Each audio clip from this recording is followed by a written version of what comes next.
So apparently I was needed today and I had to get up really early. The sunlight wasn't even out. Didn't really have much time to read stuff, but I did bump into this that was kind of interesting. Apparently, the Vancouver Police Department released footage, or drone footage rather, and it dealt with this area in Vancouver. It was called Oppenheimer Park. It got taken over pretty much by a homeless community, and they occupied this park with tents. People complained there's violence and drugs, and so eventually they forced everyone out. And you can see here with the video that they released, they actually used a drone with thermal imaging. I would imagine they're doing it in the nighttime, and you can see during times it looked like they had a dog guiding them. As well, it seems at key moments you could see it targets specific spots or people. It almost seems like a video game, like where you're trying to target who to take out, so to speak. It makes me wonder why they released this just recently. Is it to show transparency? This is how we use the tech, for example? And do they want to use it more? I would imagine if people look at a situation like this and they express how it's about safety, it enables them to get the job done faster, then maybe people will be more accepting of having police forces use drones, for example. Yet at the same time, there's still a lot of controversy of things like privacy. What is the limit in terms of how a police officer could use a drone? Could they be able to, in the near future, just go to someone's house? Kind of like that other story I read back a few days ago where they'll use it to answer 911 calls. So imagine them just sending this drone right into the front of the house or the backyard. Hey, what's going on there? I was thinking too, as the length of the video is almost 18 minutes long, that's probably just a limitation of the battery, which is expected. Although I would imagine it'd be better to use one of those tethering devices that gives it unlimited power, especially when you're just leaving it floating in the air in one spot like this. I think by the looks of it, I might actually be able to go back to normal tomorrow because I think I'm done. And I was just thinking of any extra thoughts about that because this actually was the first time I've experienced something like this during this whole pandemic situation, so to speak. Everybody had masks on, they had to do temperature checks in the beginning. Another thing that was kind of interesting and different is usually for these types of productions, everyone would park in a certain area, that's their main base. And when they need to go to an actual shooting location, if it's a bit far away, they would actually take things like a shuttle.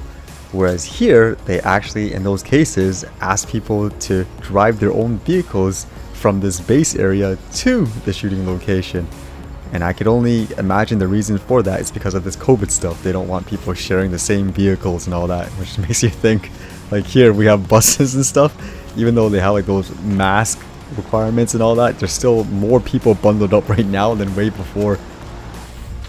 Okay, that's complete. I think everything is done for me. I think. I'll know for sure by tomorrow. Okay, this is a first. I'm gonna have to use a Zoom call on the phone. Apparently I'm supposed to teach people that were supposed to be mimicking what I just did. Okay, lucky I bought the new phone recently too. I guess everything's fitting in that sense.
Alright, see you guys later.